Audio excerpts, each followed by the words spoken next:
কত হলো?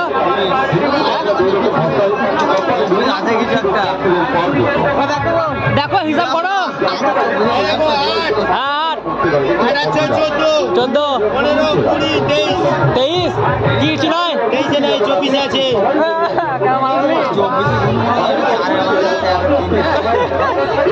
কেমন